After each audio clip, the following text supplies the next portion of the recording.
to another live edition of the Patriots Beat Podcast. In our Oh, last, ooh, we lose I something. think we're good. Keep going. Keep going. All right, and our last training camp daily podcast here.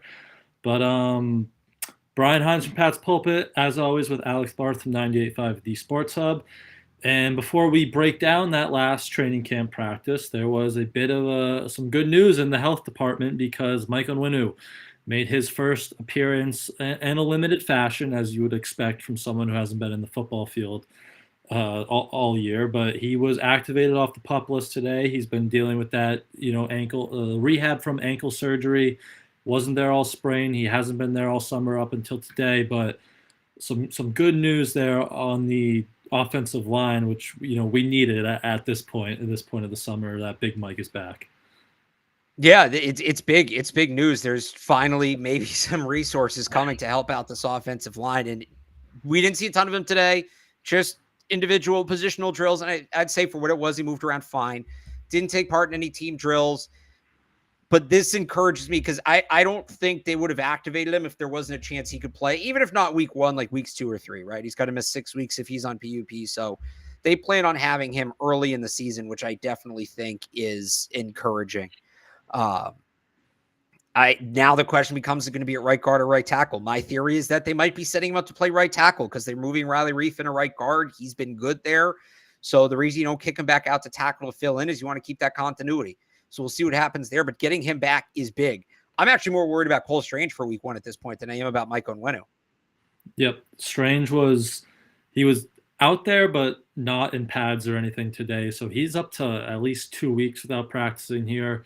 But yeah, on Onwenu, it's like if they were thinking of putting him back at right guard, you think they'd be, back to experimenting Reef at right tackle, but he's still been mostly inside with City out there at right tackle. So we're not going to know probably until week 1 here. Right? This is our last practice that we have full access to. So this is probably going to be, we're going to get out there an hour and a half before that week 1 game and see what they're cooking up here on the offensive line. Well, we'll get injury reports. So we'll have kind of an idea. Yep. Right, at least of where he's at. Like if he's a DNP the first week, that's not a great sign. I think technically, based on what he did today, they could list him as a DNP because he didn't do any team drills. Okay.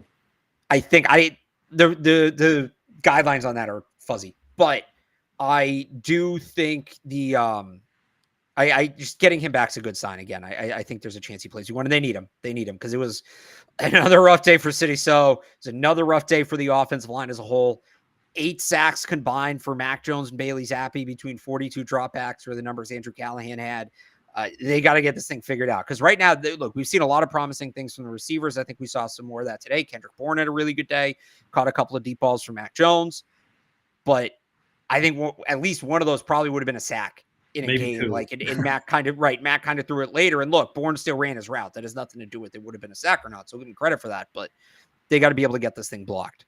Yep, absolutely. And McDermott still out, right? So that's kind of the thing we're going to be waiting on here is, they have Brown, Andrews, Onwenu. We'll see Strange with that right tackle or right guard if it's Reef and Onwenu's out, but that's the thing that we're still going to wait and see here. But yeah, it wasn't great today, right? A lot of sacks, as you just mentioned, but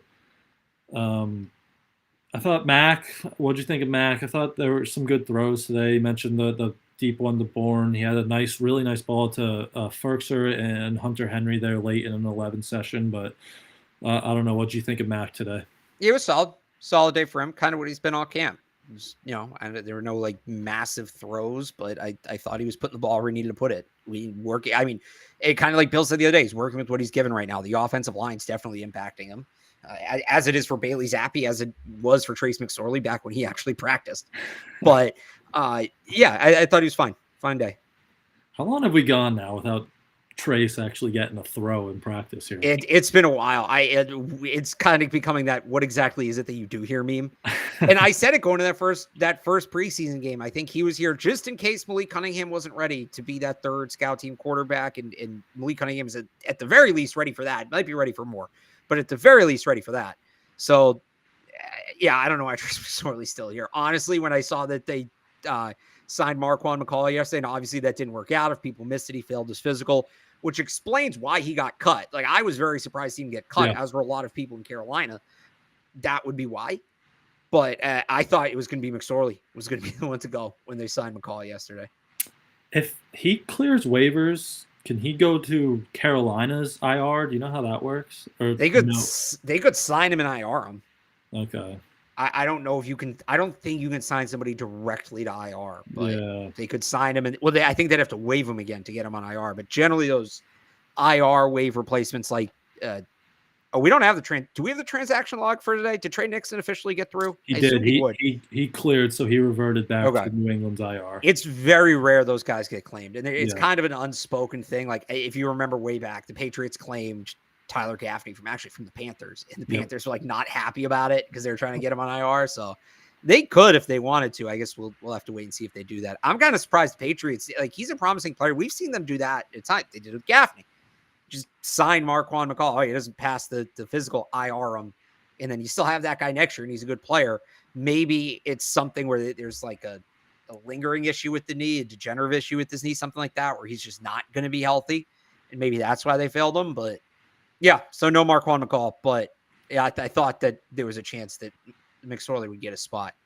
Yeah, disappointed on McCall. We both liked him, but Carl Davis was limited today, so that maybe that had something to do with it. That was the first time I think he's been limited, but maybe I think the run defense against Green Bay had something to do with it. It wasn't good. That's going to be my biggest thing to watch. In all honesty, going into Friday night, and they have they're facing a good run opponent, obviously in the Titans, Derrick Henry, but they were a good run defending team last year. So I'm not ready to say like, oh, they're good. They're not going to be able to stop the run all year because of 3 drives in the preseason. But I would like to see them show me something to knock down those fears a little bit and kind of knock down those worries and just prove last week was an off week. And Malik Willis will be a good test, right? That mobile that's a good point. Running quarterback. So that'll be exciting to watch. And Will Levis can move a little too. I don't say he's Malik Willis level, but he's pretty mobile. He can run around back there. So that'll be good to see them against kind of that mobile defense. Hopefully we get some Marte Mapu in there. Right? We haven't seen him all the preseason games, but that'd be enticing. But back to the offense quick. You mentioned big day for Kendrick Bourne. He looks awesome this year. He's open like every time, whether he gets the ball or not, it looks. And then Kayshon Boutte, another really big day for him. A few catches, 2 touchdowns, I think, 1 to end practice from Max. So this receivers, Douglas was limited. We should say Tyquan still wasn't there, but I don't know. Boutte and Bourne are just looking awesome the last few days. Yeah, it's going to be really interesting to see. I don't know how they knock either of these guys off the roster. I think they both kind of have to make the team at this point, especially if Tyquan Thorne's going to be hurt.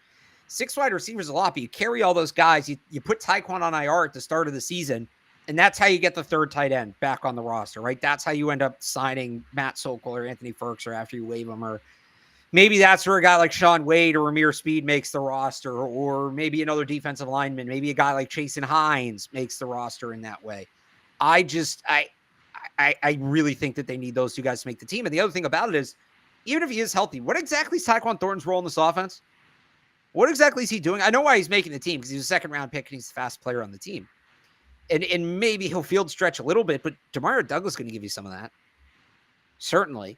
I even think Kayshon Boutte, to an extent, can give you some of that. He has the straight line speed. So I have no problem if they – I don't think they IR him before the 53. They're not going to throw Tyquan Thornton's season away, but – IR him after he gets on 53. I agree with you. I think Boutte, if he has this explosiveness back that he kind of looks like, right? Like he could threaten some defenses.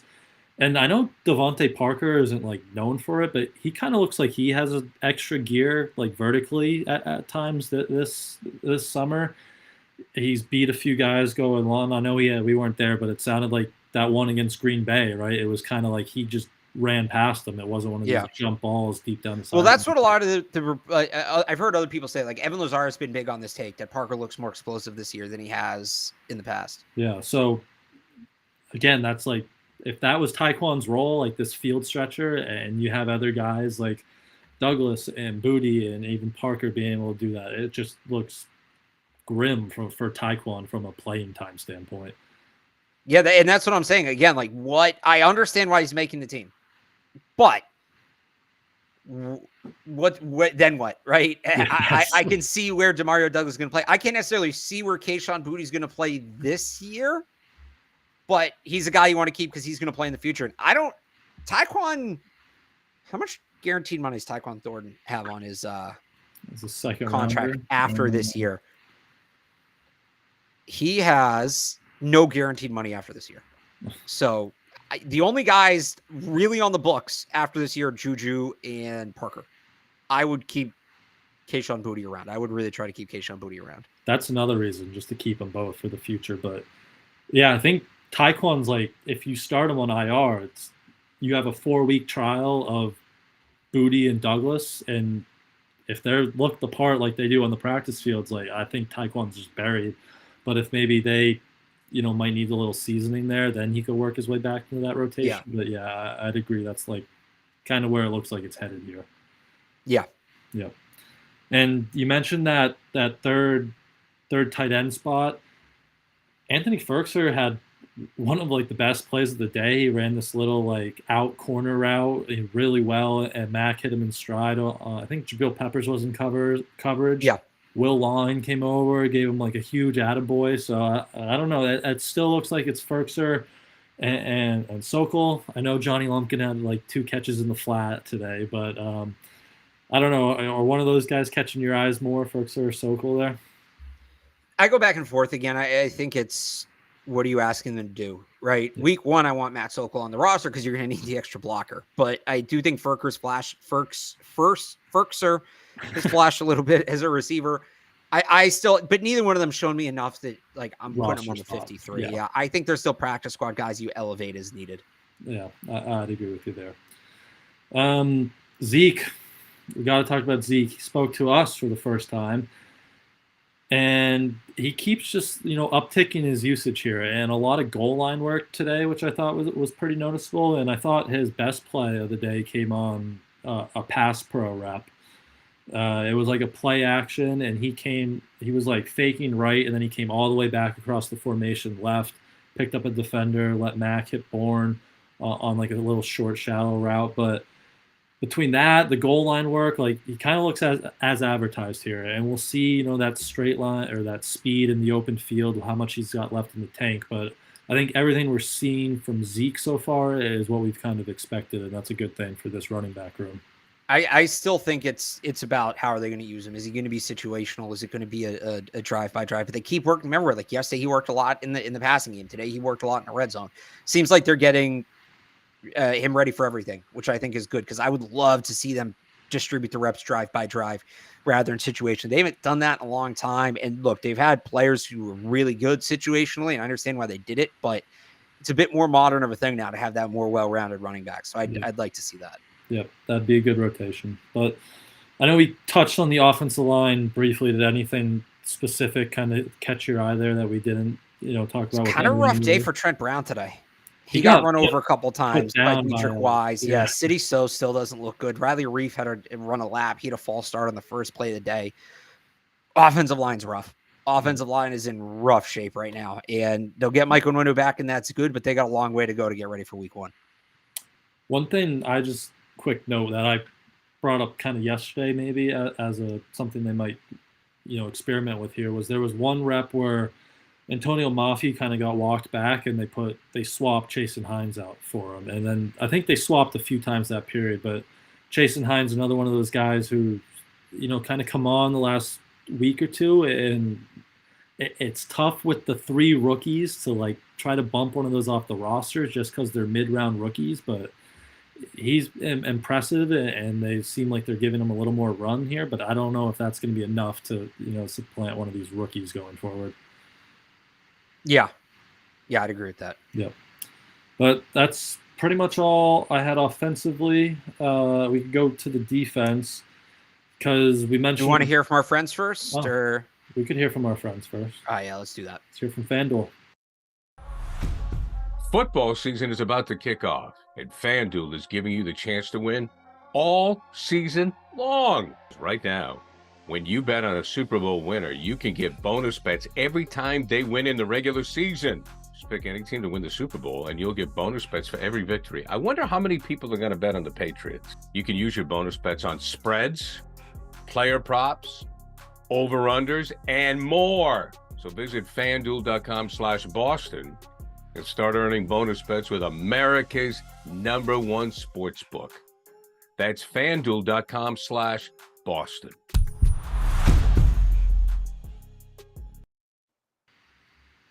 All right, let me ask you this first. Are you? Oh, my dad asks me every day when after practice, how's his bet looking? Because he's got Patriots over 7.5 wins. Where are you on that? I'm over on that. I've seen the 8.5 number out there a little bit. That one, it's probably about. I have them at like 8 or 9 wins. I think over 7.5 is a decent number. I took UConn over 5 wins earlier today, so that's my bet. That's the UConn bet. Okay. Some people have Patriots at 6.5. 6.5, you should be fine. That's low. My theory has always been, and say what you will about his decisions the last couple of years, I don't think all of them have been great, but I think the Cam Newton year proved this when they really had nothing of a roster. Bill Belichick's worth 6 wins walking in the door. So I think 6, 7, you're in good shape.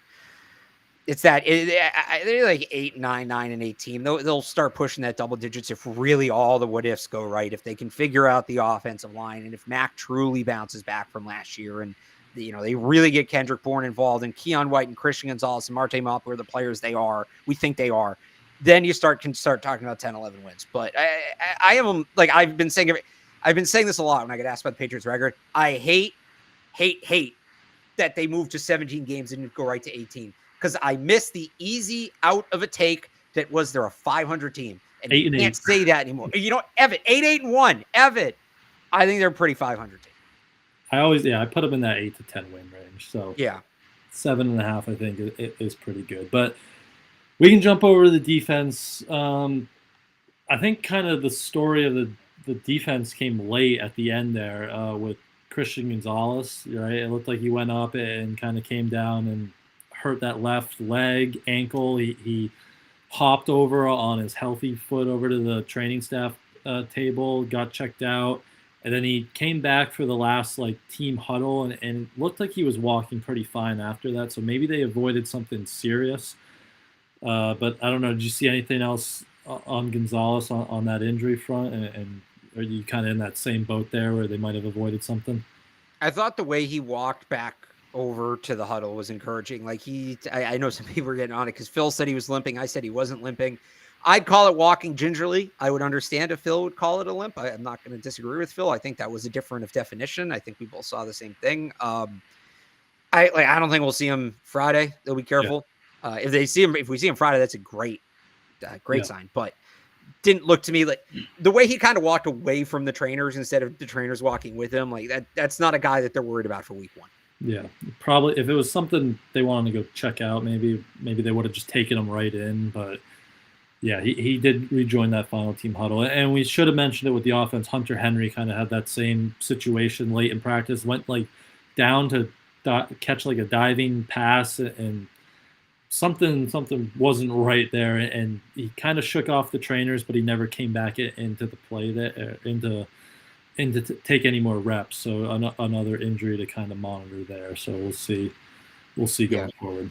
But with the bad offensive line play, there was good defensive line play. And we mentioned, Dietrich Wise running over Trent Brown a few times, but Matt Judon was Matt Judon, right? If there were any concerns about him, which I don't know why there would be, he was awesome today.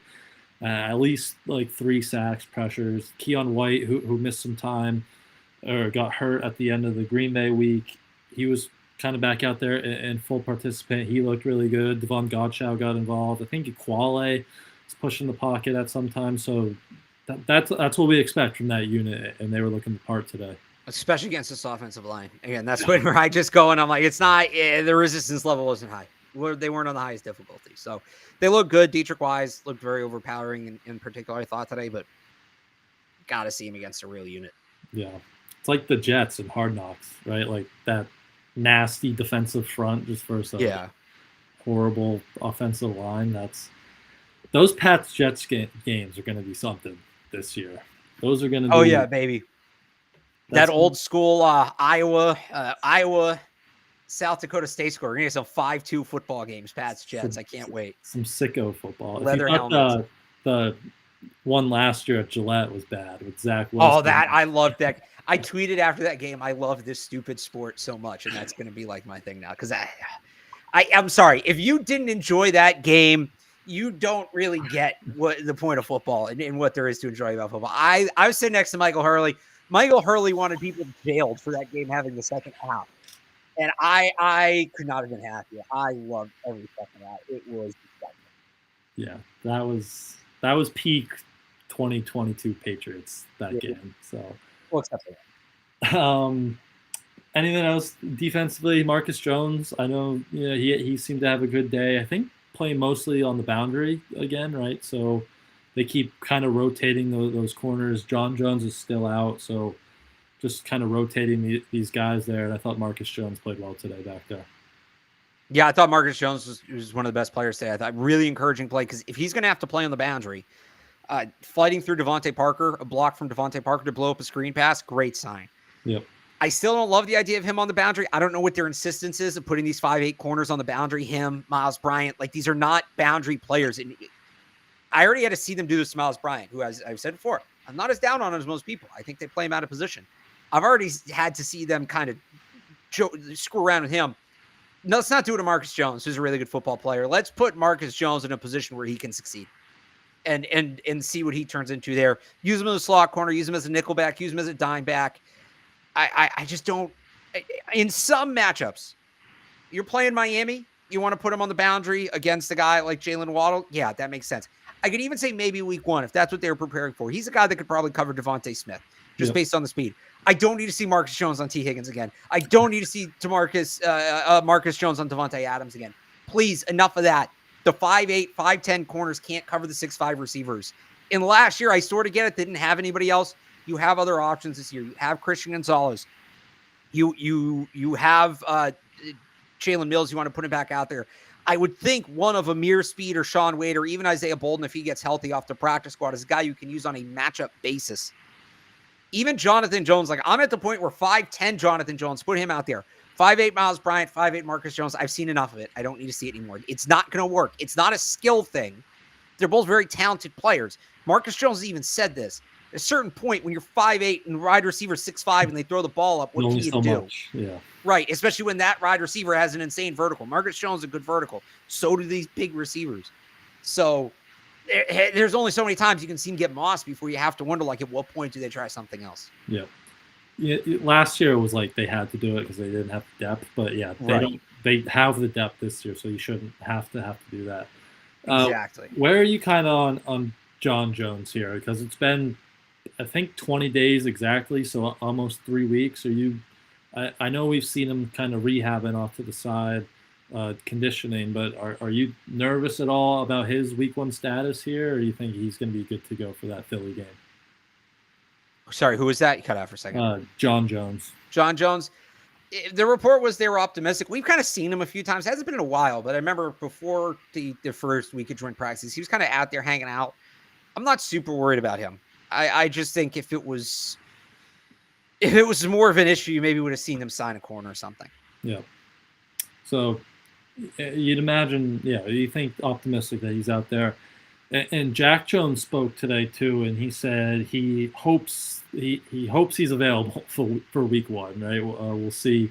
He said he hadn't heard from the NFL about any sort of punishment or a possible suspension. So I know his court date is like 3 or 4 days now after that week 1 game, I believe, and then like 2 or 3 days before, somewhere in the middle between that week 1 and week 2 game. So looks like he could be out there. And then if you have John Jones and this Gonzalez injury isn't much, looks like they might have their full kind of stable back there. But we'll kind of wait and see how that thing shakes out. There's some question marks, but you hope those starters are out there. Yeah, you're just kind of waiting on that the way you're waiting on it.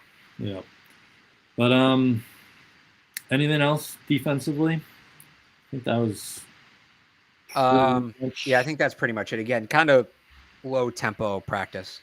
Yeah, even though they had full pads, but kind of low tempo. But that was, I think, more to do some of the scout team stuff.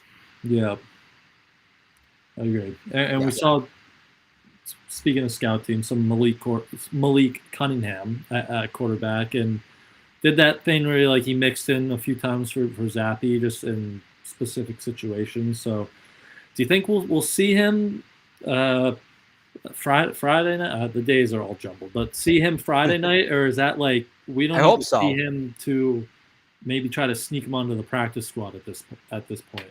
I hope we see him. I want to see him. I don't think he's I think he's either on the roster or he's not there. Maybe he's on the practice. That's not a guy. I just feel like he's somebody you try to keep on the 53, because for him to be worth his value only twice during the season, that makes it tough. So I think he's a guy that try to get on the roster outright.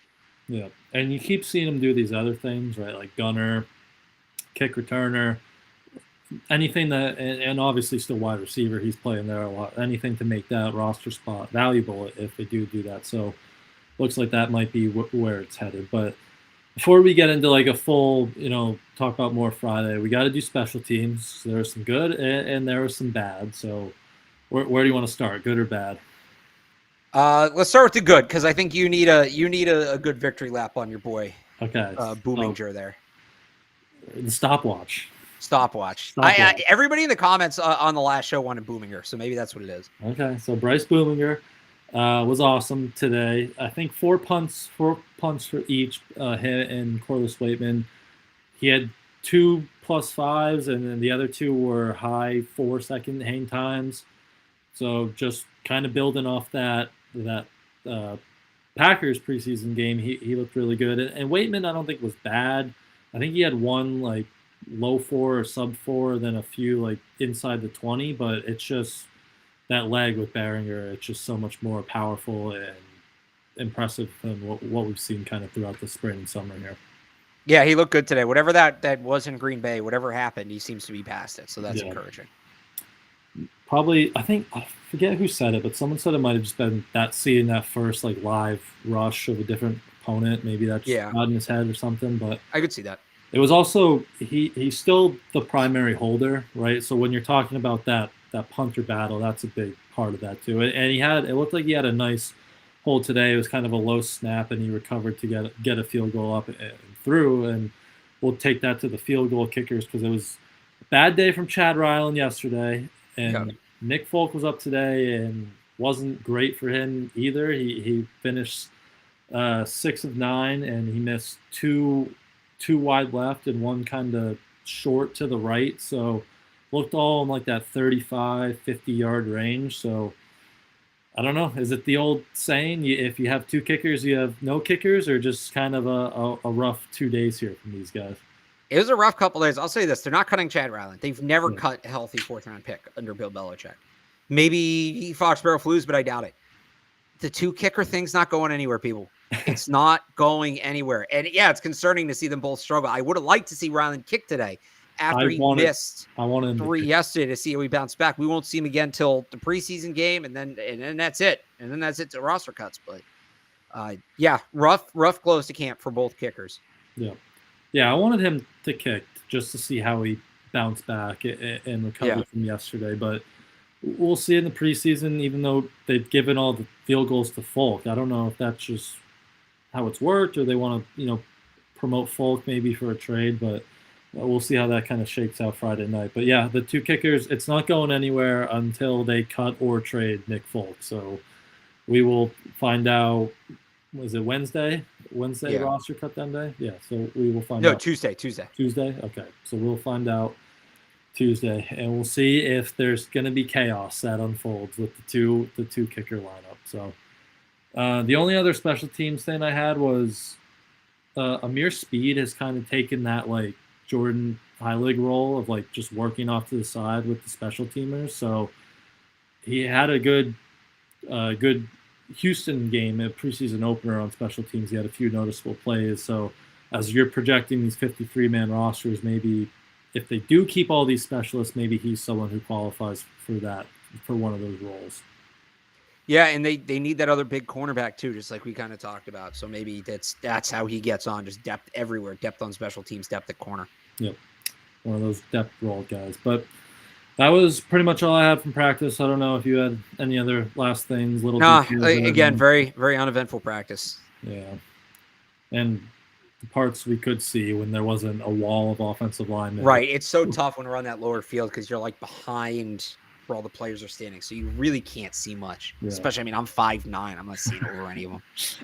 You have to duck and weave through the little, pockets of Bill Murray and whoever else is standing back there. But right, they do play their last preseason game Friday against the Tennessee Titans. So I'll ask you first: we expecting Mac? We expecting some starters after they got 18 snaps, or Mac got 18 snaps against Green Bay?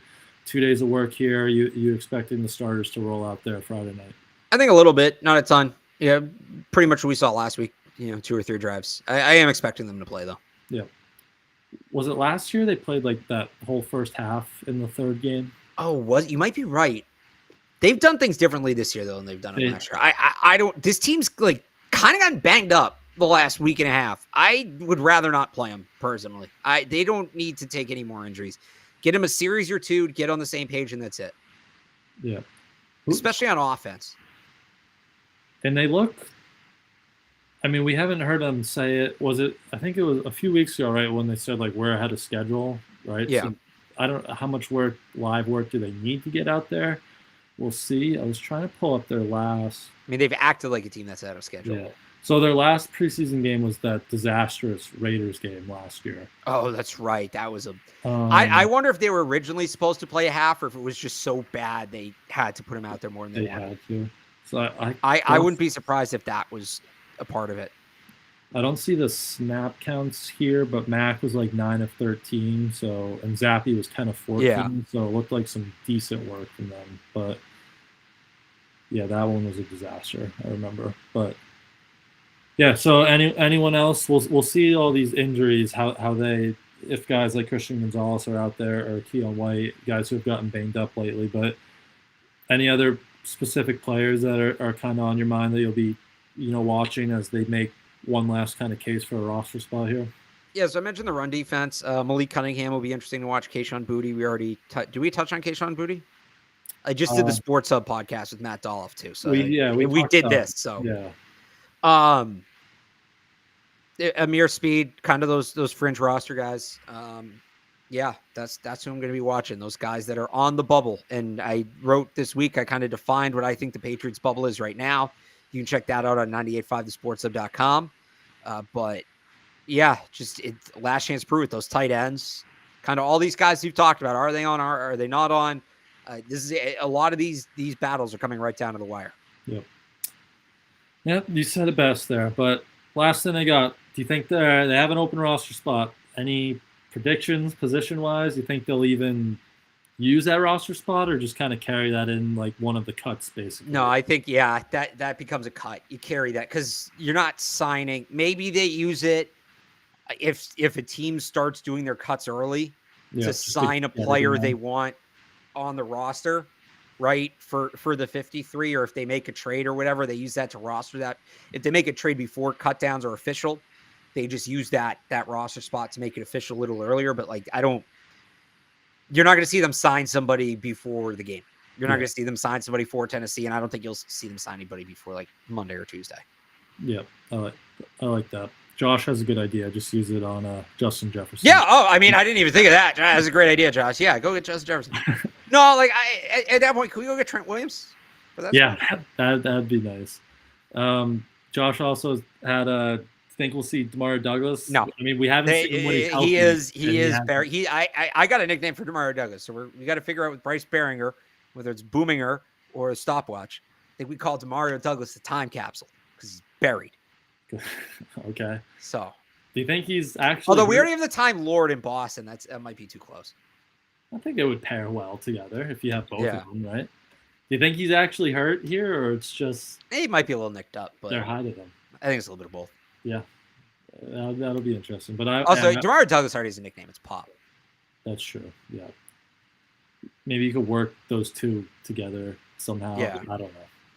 I don't know. But anything last things before we call this here? The last training camp show.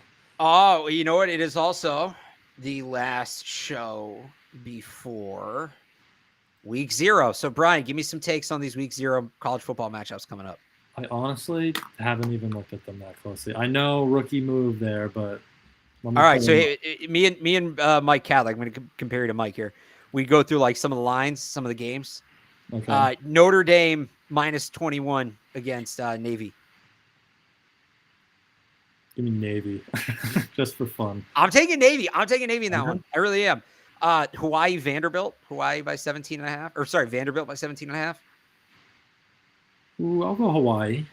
Take the I point. think Hawaii might win that game outright. Vanderbilt doesn't even have its own stadium right now. USC, they're the big spread -30.5 against San Jose State. Wait, was Vanderbilt a stadium that just like the end zone is knocked out? Yeah. Like behind the end zone? That's classic. What was the other one? USC -30.5 San Jose State. I'll go USC. I'm going USC might hang for 60 on them. Yeah. And then I am this line's actually moved. It was 8.5. It's down to 6. New Mexico State favored against UMass. Sickos game of the year. UMass. Week 1. 2 teams that I think won a combined 1 game last year. I will be locked into that on Saturday night. I'll be watching it at the Bruce Springsteen concert because I'm a ridiculous person. New Mexico State's going to blow doors against UMass. I'll say that right now. Yeah, they got ESPN for that game. Yeah, they is it ESPN? I think it's ESPN something. No, it is ESPN. This just says ESPN. All right, baby. Make the masses watch Sickos football. That is. Who you got? That's New Mexico State. That's a good pick. That's a very good pick. One of my college stakes is just always bet against UMass, and That's a good bet. Well, New Mexico State's one of those teams you can always bet against too. But yeah, I think UMass takes it. All right. I had to get a quick college football minute in there. Oh, I forgot the Ireland. That's the Ireland game. Is the Dame. Navy one, yeah. Yeah, that'll be fun. So, yeah, but we'll be here to break down that UMass game some point this weekend, and maybe touch on the Patriots' final preseason game too in there. But until then, that'll do it for us. So go follow Alex on Twitter at RealAlexBarth, and go read all his Patriots training camp coverage from today, his roster projections, all that stuff over at 98.5thesportshub.com. You can go follow me on Twitter at I am Brian Hines, and go read all my training camp coverage over at patspulpit.com. Thank you all, as always, for tuning in, and we will see you guys sometime soon.